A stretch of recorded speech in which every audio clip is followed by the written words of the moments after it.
Mira, mamá, te presento a mi abuela Lucía. Ella hace los mejores pasteles del mundo. Esas palabras las leí en la pantalla de mi teléfono a las 6:43 de la mañana de un martes de octubre.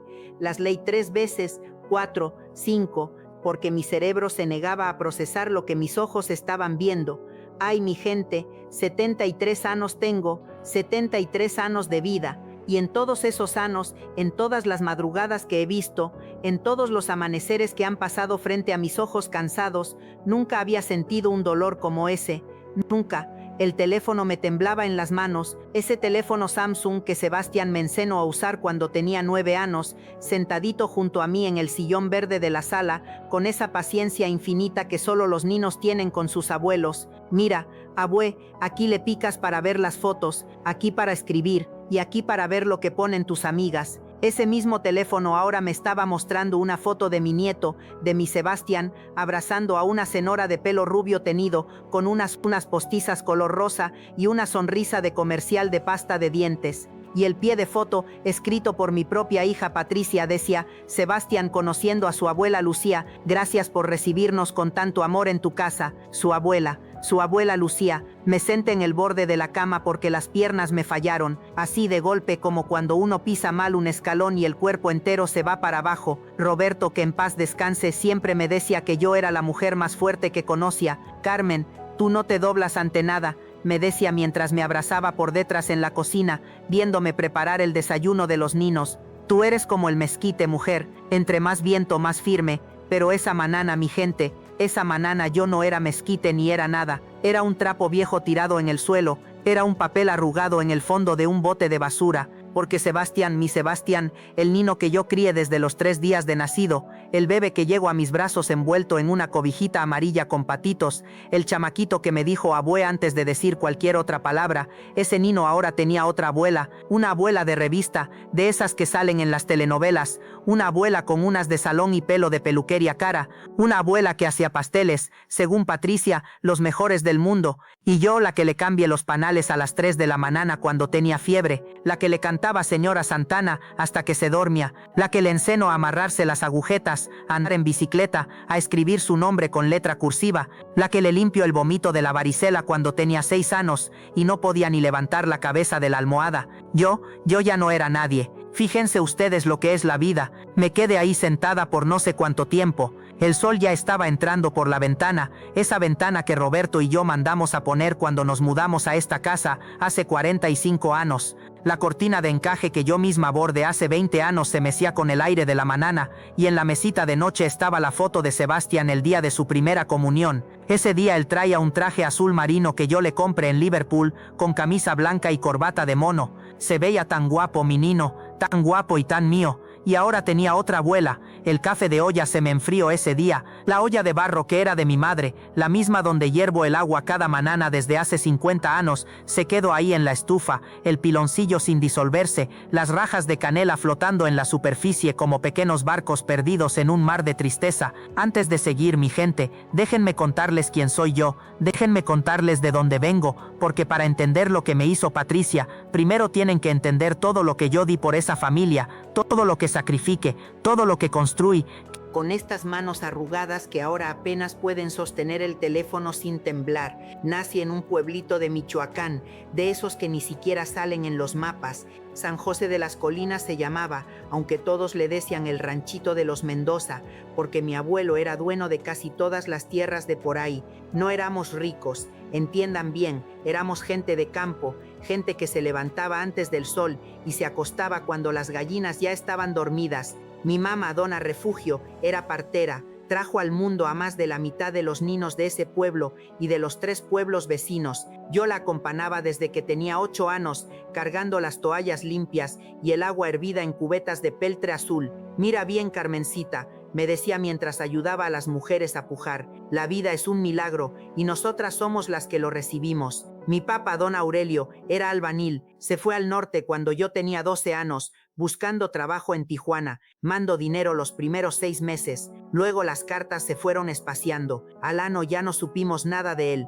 Mi mamá nunca habló mal de él, nunca, pero yo veía cómo le brillaban los ojos cuando llegaba el cartero y no había nada para nosotros, como guardaba silencio en las noches, sentada en el portal, mirando el camino de tierra como si en cualquier momento él fuera a aparecer. Nunca apareció. Éramos 5 hermanos. Yo era la segunda, la única mujer después de mi hermano mayor Guadalupe. Luego venían los 3 pequeños, Tomás, Federico y Rosario. Cuando papá se fue, yo tuve que dejar la escuela para ayudar a mamá con los partos y con la casa. Tenía 13 años y ya sabía hacer tortillas, lavar ropa en el río y atender a una mujer en trabajo de partos y mamá estaba ocupada con otra. No me quejo, entiendan bien. Esa vida me enseñó a ser fuerte. Me enseñó que el amor no se demuestra con palabras bonitas sino con hechos, con levantarse a las 4 de la mañana a moler el nixtamal, con caminar 3 kilómetros bajo el sol para llevarle a una señora enferma un caldo de pollo, con dormir en el suelo para que los hermanos chicos tuvieran la cama. A Roberto lo conocí cuando yo tenía 17 años. Él venía de la Ciudad de México, de visita con un tío que tenía un rancho cerca del nuestro. Era alto, moreno, con unos ojos cafés que brillaban como canicas de vidrio cuando le pegaba el sol. Tenía 22 años y trabajaba como ayudante de carpintero en un taller del centro de la ciudad. Venía con las manos llenas de callos, las uñas cortas y una sonrisa que me derritió el corazón desde el primer día que lo vi. «Buenos días, señorita», me dijo cuando me encontró sacando agua del pozo. «¿Me permite ayudarla con esa cubeta?». Yo me puse roja como tomate. Nunca un hombre me había hablado así, con esa educación de ciudad, con ese respeto. «No se moleste», le dije, tratando de sonar seria. «Yo puedo sola». Pero él no se fue, se quedó ahí, parado junto al pozo, viéndome luchar con la cuerda, y cuando por fin saqué la cubeta llena, él la cargó sin decir nada y caminó conmigo hasta mi casa. Esa fue nuestra primera conversación. Y después de esa hubo muchas más. Todas las tardes, cuando el sol empezaba a bajar, Roberto aparecía en el camino de tierra frente a mi casa. A veces traía flores silvestres que cortaba en el campo. A veces traía pan de la panadería del pueblo vecino. Y siempre, siempre, traía esa sonrisa que me hacía olvidar el cansancio del día. «Carmencita», me dijo un atardecer, sentados en el portal de mi casa mientras mi mamá nos vigilaba desde la ventana, «yo sé que usted no me conoce bien, sé que vengo de lejos y que no tengo mucho que ofrecerle, pero le juro por mi Madre Santa que si me da la oportunidad voy a trabajar toda mi vida para hacerla feliz». Me casé con Roberto 3 meses después. Mi mamá lloró el día de la boda, pero no de tristeza. «Ese muchacho tiene buena madera, hija», me dijo mientras me ayudaba a ponerme el vestido blanco que ella misma había cosido a mano. «Cuídalo bien». Nos mudamos a la Ciudad de México, a un cuartito en la colonia obrera que apenas tenía espacio para la cama y una estufa de 2 quemadores. El vano estaba en el patio, compartido con otras 3 familias. El vano estaba en el patio, compartido con otras 3 familias. El vano estaba en el patio, compartido con otras 3 familias. El vano estaba en el patio, compartido con otras 3 familias. El vano estaba en el patio, compartido con otras 3 familias. El vano estaba en el patio, compartido con otras 3 familias. El vano estaba en el patio, compartido con otras 3 familias. El vano estaba en el patio, compartido con otras 3 familias. El vano estaba en el patio, compartido con otras 3 familias. No teníamos refrigerador, ni televisión, ni nada de lo que ahora la gente considera necesario. Pero teníamos amor, mi gente, teníamos tanto amor que ese cuartito de la mina se sentía como un palacio. Roberto trabajaba doble turno en el taller de carpintería. Salía a las 5 de la mañana y regresaba a las 9 de la noche con las manos llenas de astillas y el cuerpo molido. Yo lavaba ropa ajena para las señoras de las colonias ricas, cargando los bultos en un diablito que nos prestó un vecino. Entre los dos, centavo a centavo, peso a peso, fuimos ahorrando para comprar nuestro terreno. Nos tomó 8 años de comer frijoles con tortilla casi todos los días, 8 años de remendar la misma ropa hasta que ya no se podía remendar más, 8 años de no ir al cine, ni a cenar fuera, ni a ninguna parte que costara dinero, pero al fin lo logramos. El día que firmamos los papeles del terreno, allá por Iztapalapa, Roberto me abrazó en medio de la calle y lloro como niño chiquito. «Ya tenemos donde echar raíces, Carmen», me dijo con la voz quebrada, ya nadie nos va a sacar de aquí, construimos la casa con nuestras propias manos. Bueno, Roberto la construyó con sus manos de carpintero y yo le pasaba los ladrillos, mezclaba el cemento y le llevaba agua de limón. Cuando el sol de las 2 de la tarde lo tenía empapado de sudor. Nos tomó 3 años terminarla, 3 años de domingos sin descanso, de vacaciones sin vacaciones, de sacrificio puro y duro, pero cuando finalmente entramos a nuestra casa, cuando finalmente dormimos en nuestra propia recámara con piso de cemento y techo de concreto, yo supe que todo había valido la pena, todo. Los hijos fueron llegando uno a uno. Primero Elena, mi primogenita, en 1972. Ella nació en el hospital, no como yo que nací en el petate de la casa de mi abuela. Elena era una bebé seria, con ojos grandes y cejas gruesas como las de su papá. Casi no lloraba, solo observaba todo con esa mirada intensa que hasta hoy conserva. Elena fue la fácil, la que me enseñó a ser mamá sin darme muchos problemas. 2 años después llegó Alejandro. Ay, mi Alejandro, ese sí que me sacó canas verdes. Era inquieto como ardilla, travieso como diablo, y tenía una sonrisa de ángel que lo salvaba de cualquier castigo. Rompió más cosas en esta casa que un terremoto,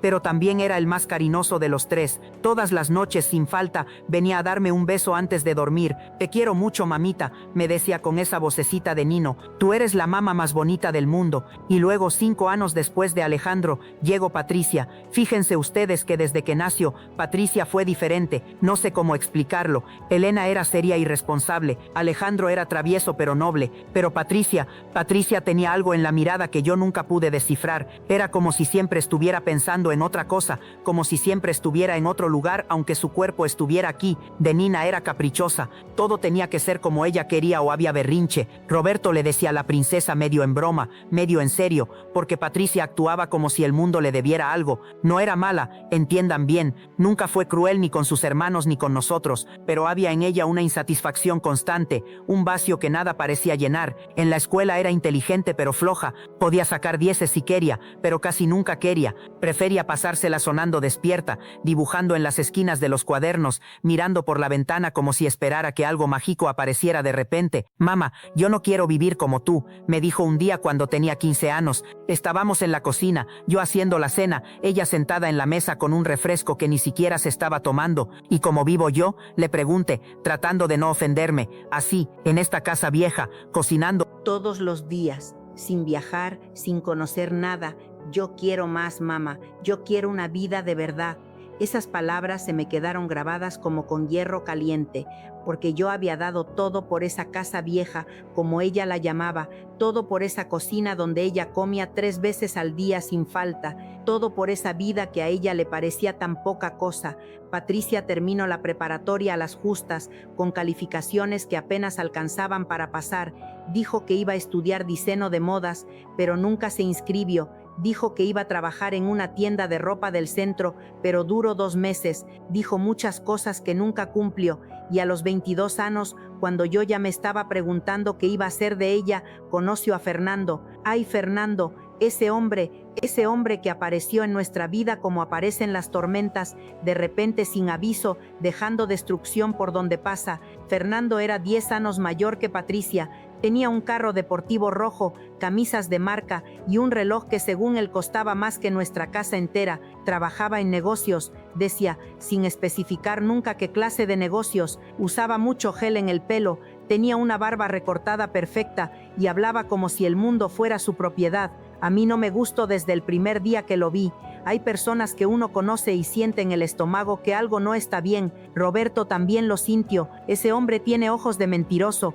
Carmen, me dijo después de que Fernando se fue de nuestra casa la primera vez que Patricia lo trajo, no me gusta cómo mira a nuestra hija, como si fuera un trofeo. Pero Patricia estaba ciega de ese amor tonto que no ve defectos, que no escucha consejos, que se estrella contra la pared aunque le digan 1000 veces que ahí hay una pared.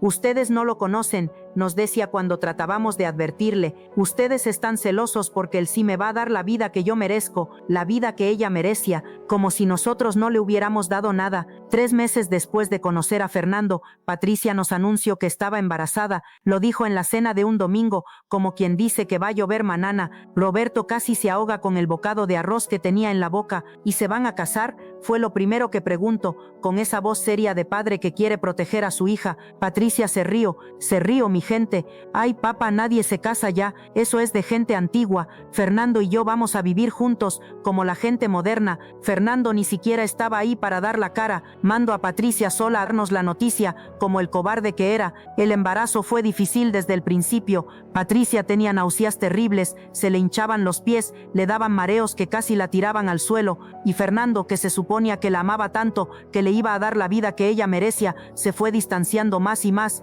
Primero dejó de acompañarla a las citas con el doctor, luego dejó de contestar el teléfono cuando ella llamaba, y finalmente, cuando Patricia tenía 7 meses de embarazo, desapareció, así nomás, sin explicación, sin despedida, sin un peso para los panales del bebé que venía en camino. El número de teléfono que Patricia tenía ya no existía, el departamento donde supuestamente vivía estaba vacío, los amigos que él tanto mencionaba nadie sabía quiénes eran. Patricia se vino a vivir con nosotros otra vez. Llegó una noche de julio con una maleta y los ojos hinchados de tanto llorar. No dijo nada, solo se fue a su antiguo cuarto y se encerró. Yo la dejé en paz esa noche, pero al día siguiente le llevé un plato de chilaquiles y me senté en el borde de su cama. Mija, le dije, lo que pasó, ahora lo que importa es ese bebé que viene en camino. Tu papá y yo te vamos a ayudar. Ella me miró con esos ojos vacíos que tenía desde niña. No entiendes, mamá, me dijo, yo no quiero este bebé, yo no quiero nada de esto. Esas palabras me helaron la sangre, pero me dije a mí misma que era el dolor hablando, la decepción, el abandono, que cuando el bebé naciera, todo iba a cambiar. Sebastián nació el 15 de septiembre a las 3 de la mañana, parto natural, 8 horas de trabajo, 3 y 2 kilos de puro amor envuelto en una cobijita amarilla con patitos. Yo estuve ahí, en la sala de espera, rezando el rosario sin parar, mientras Roberto caminaba de un lado a otro como león enjaulado. Cuando la enfermera salió a decirnos que ya había nacido, que era Nino, que estaba sano, Roberto y yo nos abrazamos llorando. Teníamos un nieto, nuestro primer nieto. La vida seguía, a pesar de todo. Patricia no quiso cargarlo cuando se lo llevaron. La enfermera se lo puso en los brazos y ella volteó la cara hacia la ventana. Llévenselo, dijo, quiero dormir. Yo me quedé helada. La enfermera me miró sin saber qué hacer, y entonces, como si algo más grande que yo me empujara, extendí los brazos. Yo lo cargo, dije, y desde ese momento, desde el instante en que sentí el peso tibio de Sebastián en mis brazos, supe que mi vida había cambiado para siempre. Supe que ese niño era mío, no de sangre, pero sí de alma. Supe que yo iba a hacer todo, absolutamente todo, para que él tuviera la vida que merecía, la vida de verdad que su madre tanto buscaba y nunca encontró. Patricia se fue de la casa cuando Sebastián tenía 3 días de nacido. 3 días, mi gente. 3 días de vida tenía mi nieto cuando su propia madre lo abandonó. Fue una madrugada de septiembre. El aire olía a lluvia reciente, ese olor a tierra mojada que en otros tiempos me traía paz. Yo me había levantado a las 2 de la mañana para darle su biberón a Sebastián, porque Patricia no quiso amamantarlo ni un solo día. Me da asco, dijo cuando la enfermera trató de encenarle, que le den fórmula. Estaba en la cocina, calentando la leche en la olla de peltre azul, cuando escuché la puerta de la calle abrirse y cerrarse. Pensé que era el viento. Esta casa vieja, como Patricia la llamaba, siempre ha tenido sus ruidos. Las puertas que rechinan, las ventanas que silban cuando hay norte, el piso de madera que cruje si uno pisa mal, pero no era el viento. Cuando fui al cuarto de Patricia a llevarle al bebé para que lo viera, para que por lo menos lo mirara, encontré la cama vacía, las sábanas estaban revueltas, el closet abierto, y sobre la almohada había un papel doblado por la mitad. Mamá, no puedo, perdón, pero no puedo. Este niño estaría mejor sin mí. Cuídalo tú que siempre quisiste ser santa.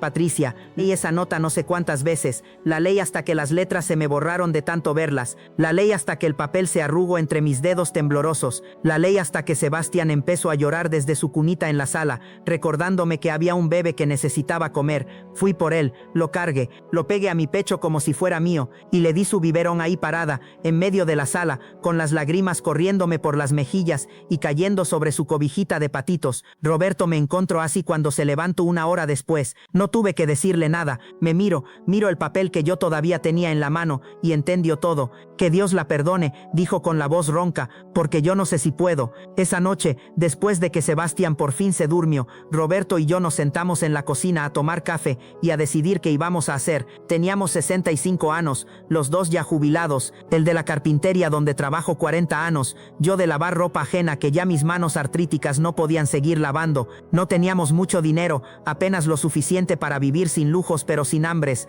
y ahora teníamos un bebé recién nacido que dependía completamente de nosotros. Carmen, me dijo Roberto agarrándome la mano, yo sé que no estamos en edad para esto, yo sé que deberíamos estar descansando, disfrutando lo que nos queda de vida, pero ese niño no tiene la culpa de nada, y yo no voy a dejarlo en manos de desconocidos mientras me quede un poco de fuerza. Le apriete la mano tan fuerte que probablemente le deje los dedos morados. Yo tampoco, le dije. Ese niño es nuestro ahora, y vamos a criarlo como criamos a nuestros 3 hijos, con amor, con sacrificio, con todo lo que tengamos.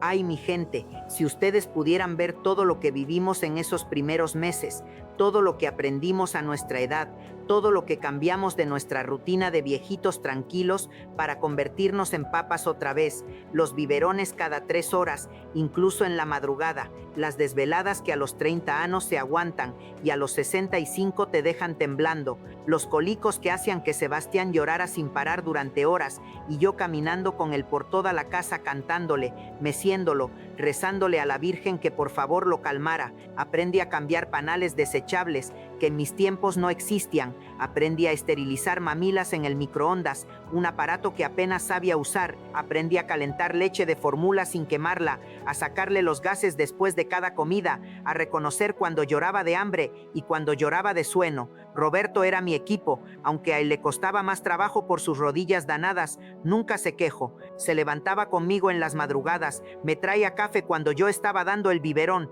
y se sentaba a mi lado a ver a Sebastián dormir con esa expresión de paz que tienen los bebés cuando están satisfechos. Se parece a Patricia cuando era chiquita, me dijo una de esas noches. No, le respondí, mirando esa carita redonda, esos ojos cerrados, esas manitas apretadas como punitos de pelea. Sebastián se parece a Sebastián, él es único. Los primeros meses fueron los más difíciles. Sebastián tenía reflujo, que es cuando los bebés devuelven la leche aunque hayan comido hace rato. El pediatra nos dio una medicina especial y nos enseñó a mantenerlo sentadito después de comer, pero aún así había noches en que vomitaba todo y había que empezar de cero. También tuvo problemas para dormir. Había semanas en que no dormía más de 2 horas seguidas y yo sentía que me iba a morir del cansancio. Roberto me obligaba a acostarme mientras él cuidaba al niño, aunque a veces lo encontraba dormido en el sillón con Sebastián en los brazos, los dos roncando como si nada. Pero hubo momentos, mi gente, momentos que hicieron que todo valiera la pena. El primer sonrisa de Sebastián fue a las 6 semanas de nacido. Estábamos en la sala,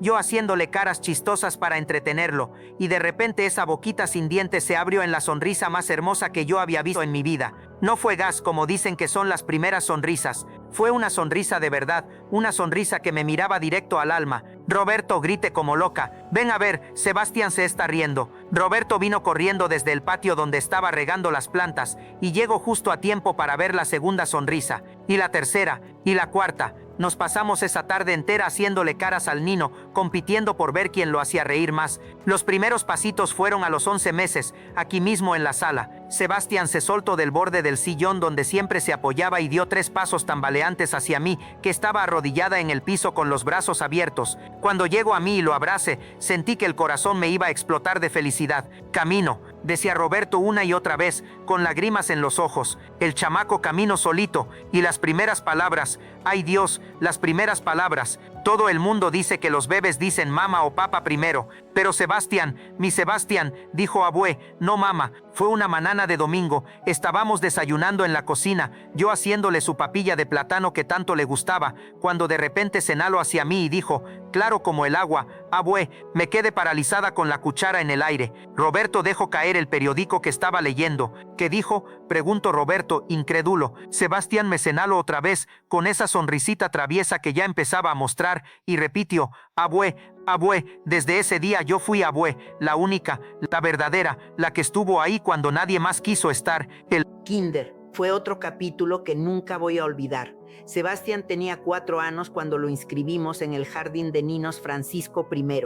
Madero, que estaba a 3 cuadras de la casa. Le compramos su uniforme azul marino con la insignia de la escuela bordada en el pecho, sus zapatitos negros de charol, su mochila de los Power Rangers que él mismo escogió. El primer día de clases, yo estaba más nerviosa que él. Me levanté a las 5 de la mañana, aunque las clases empezaban a las 8. Le preparé su lunch con todo el amor del mundo: un sándwich de jamón con queso amarillo, una manzana cortada en cuadritos, una barrita de granola y su botecito de jugo de manzana. Roberto le peinó el cabello con gel, haciendo un copete que según él era estilo moderno. Sebastián se veía tan guapo con su uniforme nuevo, tan grande, que me dieron ganas de llorar ahí mismo. Caminamos los tres juntos hasta la escuela, Sebastián en medio agarrado de nuestras manos. Cuando llegamos a la puerta y vio a todos los otros niños, empezó a apretar mi mano más fuerte. «Abue», me dijo con esa vocecita temblorosa, «¿y si no les caigo bien a los otros niños?». Me agaché para quedar a su altura, le acomodé el cuello de la camisa que ya estaba chueco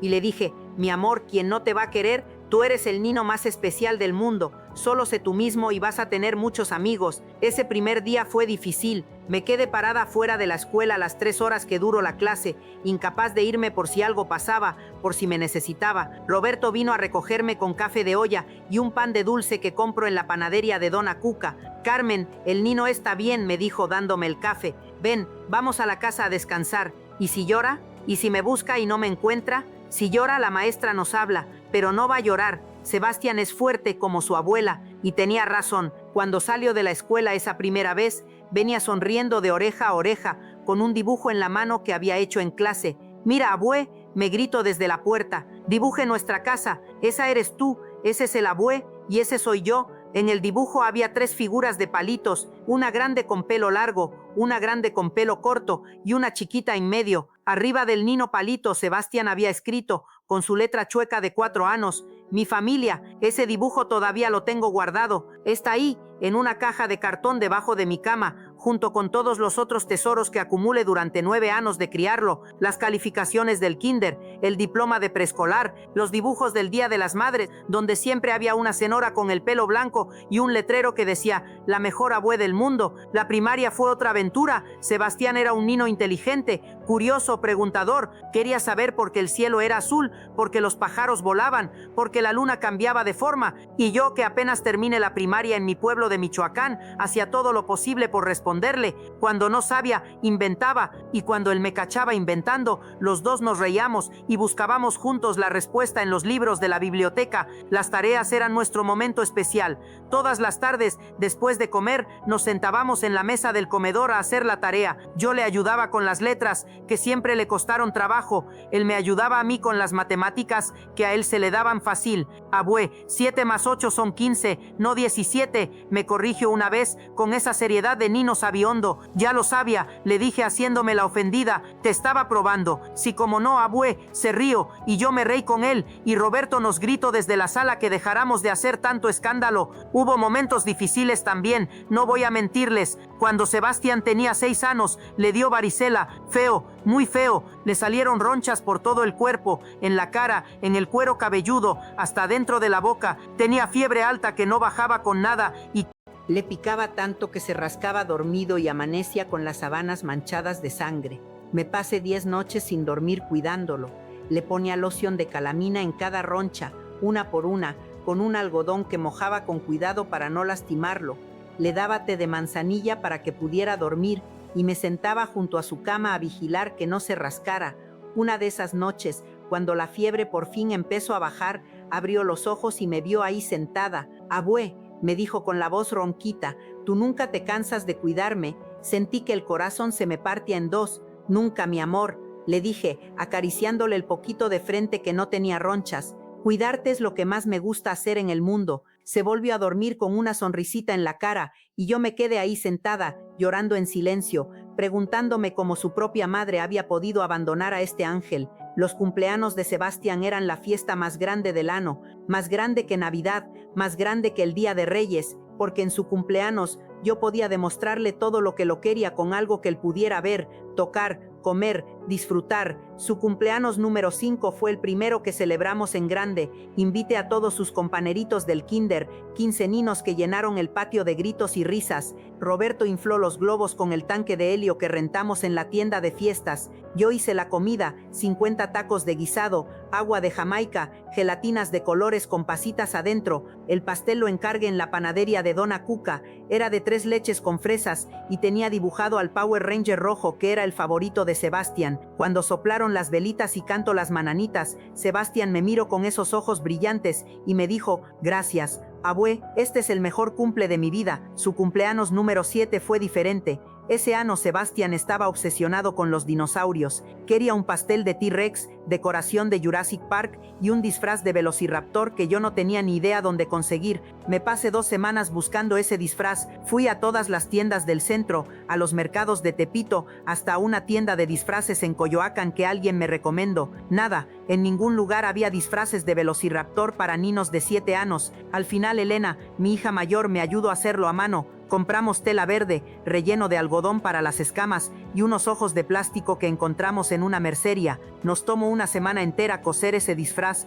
puntada por puntada, pero cuando Sebastián se lo probó la manana de su cumpleaños, su cara lo dijo todo. Abue, grito dando brincos por toda la sala, soy un velociraptor de verdad, soy el mejor velociraptor del mundo. Roberto lo persiguió por el patio haciéndose el asustado, gritando: ayuda, un dinosaurio me va a comer, mientras Sebastián rugía y movía los bracitos con garras que Elena le había cosido al disfraz. Esos fueron los mejores años de mi vida, mejores incluso que cuando mis propios hijos eran chicos, porque con Sebastián yo ya sabía lo que era importante, ya no me preocupaba por las tonterías que me preocupaban de joven, solo me importaba que él estuviera feliz, sano, amado. Los domingos teníamos nuestra rutina sagrada, nos levantábamos temprano para ir a misa de 9 en la parroquia de San Miguel, la misma donde Roberto y yo bautizamos a nuestros 3 hijos. Sebastián se portaba bien en la iglesia, aunque a veces se dormía en mi regazo durante la homilia del padre Ernesto, que siempre era demasiado larga. Después de misa, íbamos al mercado de la Merced a comprar lo de la semana. Sebastián me ayudaba a cargar las bolsas, aunque pesaran más que él.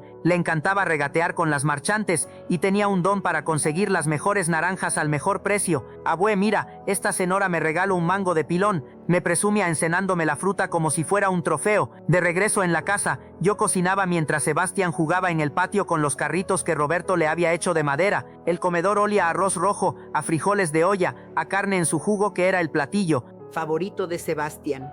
La comida de los domingos era especial. A veces venía Elena con su esposo Marcelo y sus 2 hijos. A veces venía Alejandro con su novia del momento. Éramos una familia, mi gente, una familia rara, incompleta, con un hueco en forma de Patricia que nadie mencionaba, pero una familia al fin. Roberto adoraba a Sebastián y Sebastián adoraba a Roberto. Eran como 2 gotas de agua en espíritu, aunque físicamente no se parecían en nada. Los 2 eran tercos, preguntones, incapaces de quedarse quietos. Roberto le enseñó a Sebastián todo lo que un hombre debe saber. Le enseñó a usar el martillo sin golpearse los dedos, a clavar clavos derechos, a lijar la madera hasta que quedara suave como seda. Le enseñó a andar en bicicleta en el parque de enfrente, sosteniendo el asiento con su mano arrugada mientras Sebastián pedaleaba con toda su alma. No me sueltes, abue, gritaba Sebastián muerto de miedo. No te suelto, chamaco, sigue pedaleando. Y cuando por fin lo soltó, cuando Sebastián siguió solo sin darse cuenta, Roberto se quedó parado en medio del camino con los ojos llenos de lágrimas. Lo lograste, chamaco, le dijo cuando Sebastián volteó a verlo. Ya sabes andar en bicicleta. La cara de Sebastián en ese momento, esa cara de orgullo puro, de lo hice yo solito. Esa cara es una de las imágenes que guardo en mi corazón para siempre. Pero la vida, mi gente, la vida tiene una forma muy cruel de quitarte las cosas que más amas. Roberto murió cuando Sebastián tenía 7 años. Un infarto, dijeron los doctores. Se fue rápido, sin dolor, dormido en su sillón después de la comida del domingo. Yo estaba lavando los platos cuando escuché a Sebastián gritar desde la sala: abue, abue. El abuelo no se despierta. Corrí como pude con mis piernas viejas, y cuando vi a Roberto ahí con los ojos cerrados y esa expresión de paz en la cara, supe que se había ido, supe que me había dejado sola con este niño que tanto amábamos los 2. El funeral fue en la misma parroquia donde nos casamos hace 50 años. Sebastián no entendía bien qué pasaba, pero sabía que algo muy malo había sucedido. Se quedó pegado a mí todo el tiempo, agarrando mi mano con esas manitas que todavía eran de niño. Abue, me pregunto cuando estábamos frente al ataúd, ¿el abuelo se fue al cielo? Sí, mi amor, le dije con la voz quebrada, el abuelo está en el cielo, cuidándonos desde arriba. ¿Y ya no va a regresar? No, mi amor, Ya no va a regresar. Sebastián se quedó callado un momento, procesando lo que yo le había dicho. Y luego, con esa sabiduría que a veces tienen los niños, me dijo, entonces ahora yo te voy a cuidar a ti, abue, para que no estés solita. Lloré tanto ese día que pensé que me iba a quedar sin lágrimas para siempre. Después de que Roberto murió, Sebastián y yo nos volvimos todavía más unidos. Éramos nosotros contra el mundo, un equipo de dos, una abuela y su nieto enfrentando la vida juntos. Él me ayudaba con las cosas de la casa, yo lo ayudaba con las cosas de la escuela. Nos teníamos el uno al otro, y eso era suficiente, hasta que Patricia regresó. Fue 2 años después de la muerte de Roberto. Sebastián ya tenía 9 años, estaba en cuarto de primaria, tenía amigos, tenía una vida, y yo pensé, tonta de mí, que Patricia se había olvidado de nosotros para siempre. Pero no, llego un sábado por la tarde, sin avisar, sin llamar, solo toco el timbre, y ahí estaba, parada en la puerta de mi casa con una maleta de marca y un vestido que probablemente costaba más que mi pensión de un mes. Hola mamá, dijo como si nada, como si no hubieran pasado 9 años, como si no hubiera abandonado a su hijo de 3 días de nacido. Me quedé muda, no podía procesar lo que estaba viendo. Patricia se veía diferente, más delgada, más arreglada, más fría. Tenía el pelo rubio tenido, las uñas pintadas de rojo y unos lentes de sol carísimos que se quitó para verme a los ojos. ¿No me vas a invitar a pasar?, pregunto con esa voz que siempre Tuvo esa voz que nunca sabía si estaba pidiendo o exigiendo. La dejé pasar porque no supe qué más hacer, y entonces desde la sala escuchamos la voz de Sebastián. ¿Abue? ¿Quién era? Cuando Patricia vio a Sebastián, algo cambió en su cara, algo que yo no supe interpretar en el momento, pero que después entendí perfectamente. Era calculo, era ambición, era ver una oportunidad. Mijo, dijo Patricia, agachándose para quedar a su altura. ¿Soy yo? Soy tu mamá. Sebastián la miró con confusión. Él sabía que tenía una mamá, yo nunca le había mentido, pero esa mamá era una idea abstracta, una foto vieja que yo guardaba en un cajón, una historia que yo le contaba a veces para que supiera la verdad. Esa mamá no era esta señora perfumada y elegante que ahora estaba arrodillada frente a él.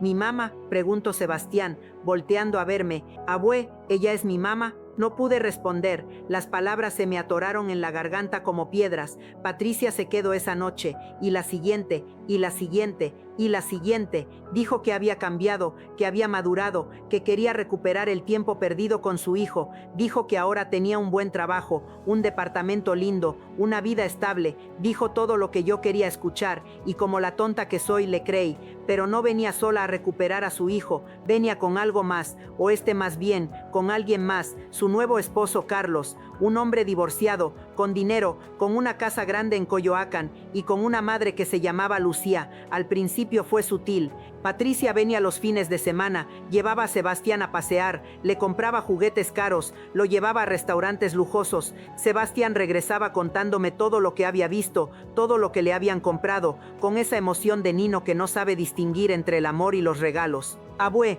mi mamá me llevó a un lugar donde había muchos juegos y me compró un carrito de control remoto y comimos hamburguesas gigantes. Yo sonreía y lo abrazaba, pero por dentro me estaba muriendo, porque yo no podía competir con eso. Yo no tenía dinero para restaurantes lujosos ni juguetes caros. Yo solo tenía mi amor, mi tiempo, mi vida entera dedicada a él. Pero eso, al parecer, ya no era suficiente. 6 meses después de que Patricia regresó, llego a mi casa con un abogado, un hombre de traje gris, portafolio de piel y una carta que me cambió la vida. Senora, me dijo el abogado con esa voz fría de los que cobran por hora, mi clienta, la senora Patricia Martínez, está solicitando la custodia legal de su hijo menor Sebastián Martínez. Sentí que el piso se abría debajo de mis pies. No, dije, sin siquiera pensarlo. No, Sebastián se queda conmigo. Patricia me miró con esa sonrisa que ya no era de hija, sino de desconocida. Mamá, no lo hagas difícil, dijo, yo soy su madre legal, tengo derecho a recuperarlo. Tú lo abandonaste, le grité,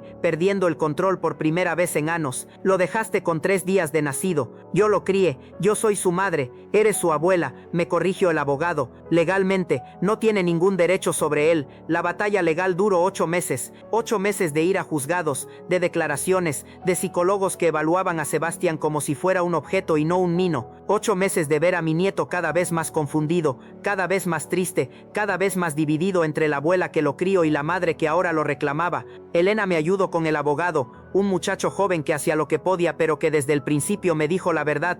Senora, en México los derechos de los padres biológicos son casi absolutos, va a ser muy difícil que le den la custodia a usted, y tenía razón. El día de la audiencia final Sebastián tuvo que declarar frente al juez. 10 años tenía, 10 anitos, y lo sentaron en una silla alta a responder preguntas sobre con quién quería vivir.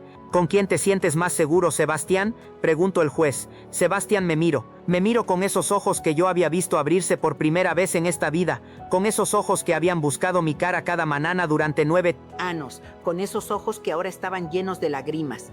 Con mi abue, dijo con la voz quebrada. Yo quiero vivir con mi abue, pero no importa. El juez escucho a los abogados, reviso los papeles, miro las evaluaciones psicológicas y al final dicto su sentencia, custodia completa para Patricia. Yo tenía derecho a visitas supervisadas 2 domingos al mes, 2 domingos al mes. Después de 9 años de darle todo, me daban 2 domingos al mes.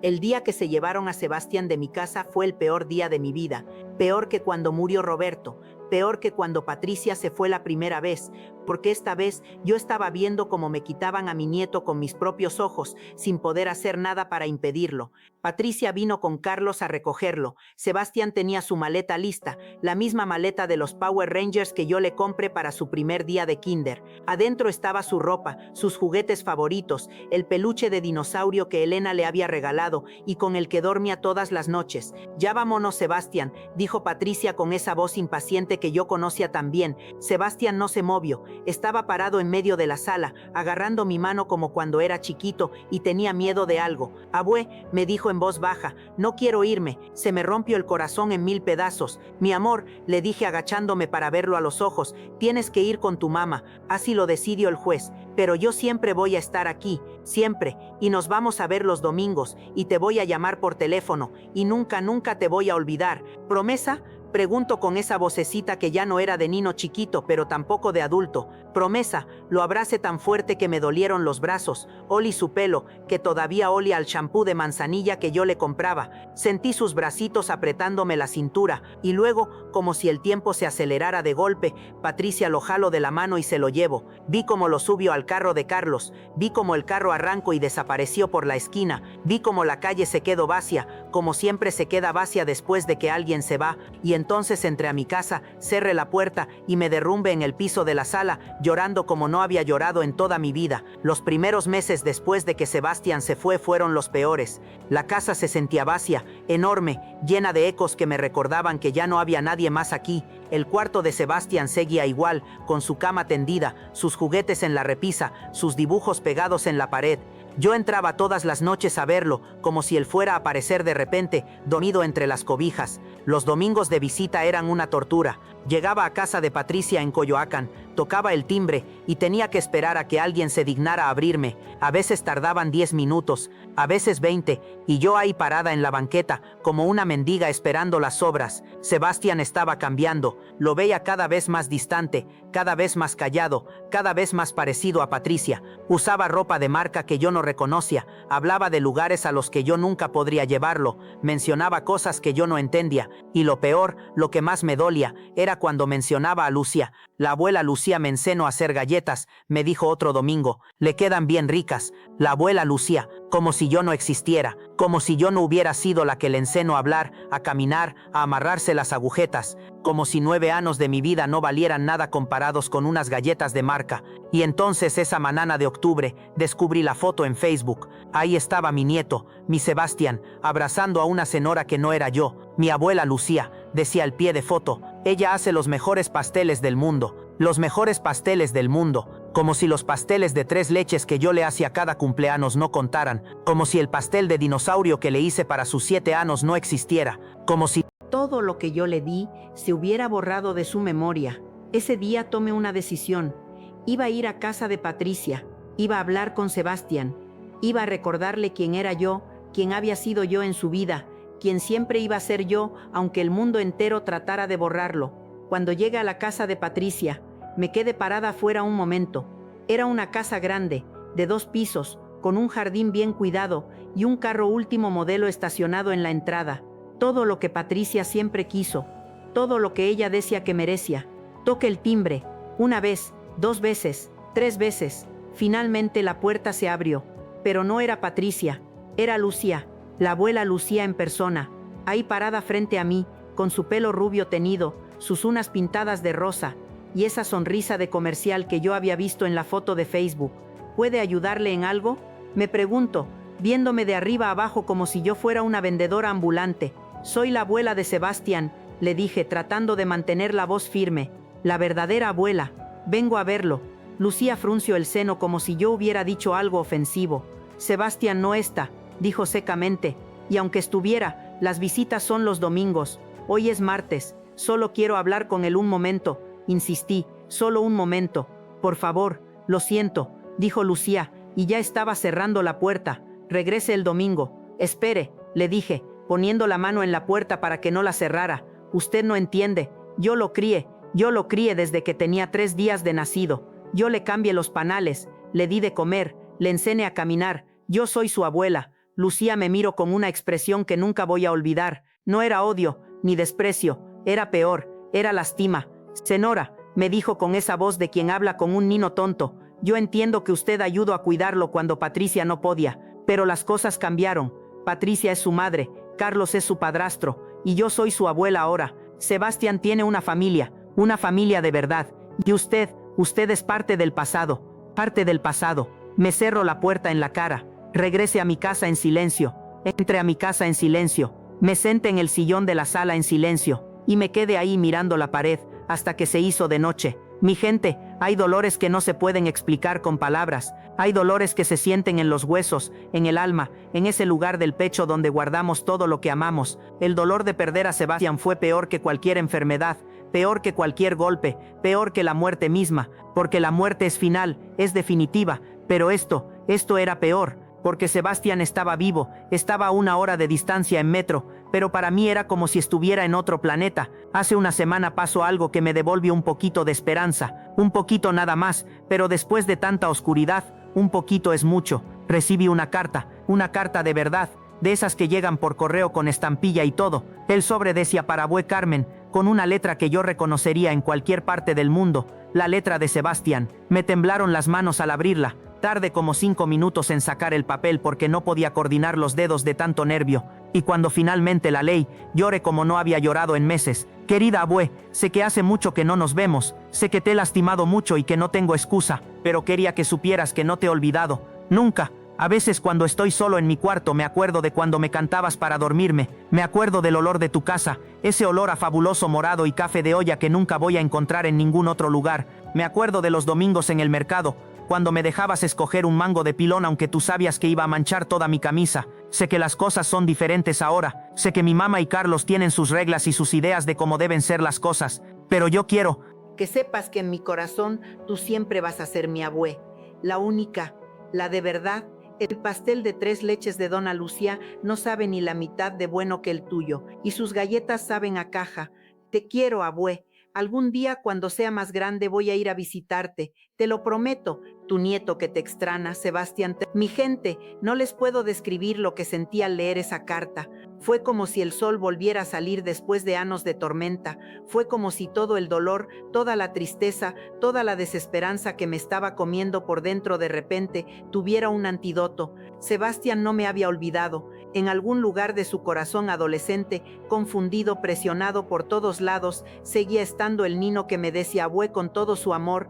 Guarde esa carta en la misma caja donde tengo todos sus dibujos, todas sus calificaciones, todos los tesoros de 9 años de criarlo. La saco todas las noches y la leo antes de dormir. A veces la leo 3 veces, 4 veces, hasta que las palabras se me graban en la memoria. Tú siempre vas a ser mi abue, la única, la de verdad. Eso me basta, eso me da fuerzas para levantarme cada mañana, para seguir viviendo, para esperar el día en que Sebastián cumpla su promesa y venga a visitarme. Ay, mi gente, antes de despedirme, quiero dejarles algo, un consejo de esta vieja que ha vivido mucho y ha perdido más. Cuiden a sus nietos, cuídenlos como si fueran sus hijos, pero mejor, porque los nietos son una segunda oportunidad que la vida nos doña, una oportunidad de hacer las cosas bien, de dar amor sin prisa, de disfrutar cada momento sin la presión de ser perfectos, y si alguna vez, Dios no lo quiera, les toca vivir lo que yo viví, no pierdan la esperanza. El amor que ustedes dan nunca se pierde se queda ahí,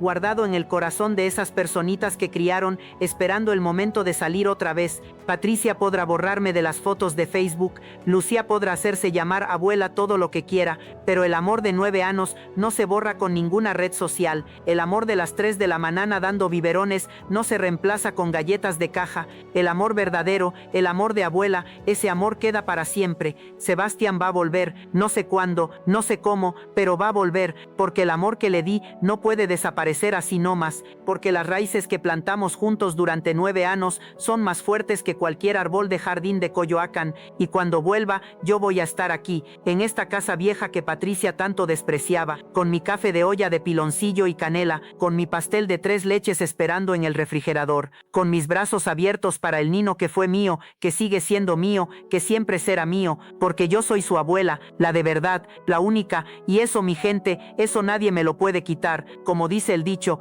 cría cuervos y te sacarán los ojos, pero también dice otro dicho, el amor de abuela nunca muere, y yo prefiero quedarme con ese. Gracias por escucharme, mi gente, gracias por dejarme contarles esta historia que me duele hasta los huesos, pero que tenía que contar. Si conocen a alguien que esté pasando por algo parecido, compartan este video. A veces saber que no estamos solos es lo único que nos mantiene de pie, y si ustedes tienen a su abuela todavía, llámenla, visítenla, díganle que la quieren, porque uno nunca sabe cuándo va a ser la última vez. Roberto me espera allá arriba, cuidando a nuestro nieto desde el cielo, y yo sigo aquí abajo, cuidándolo desde la tierra. Entre los dos, Sebastián siempre va a tener quien lo proteja. Eso es lo que hacen los abuelos, eso es lo que hacemos nosotros. Amar sin condiciones, esperar sin límites, perdonar sin rencores, porque el corazón de una abuela, mi gente, es el corazón más grande que existe, y el mío, aunque esté roto, sigue latiendo, por Sebastián, por siempre, hasta que Dios me llame.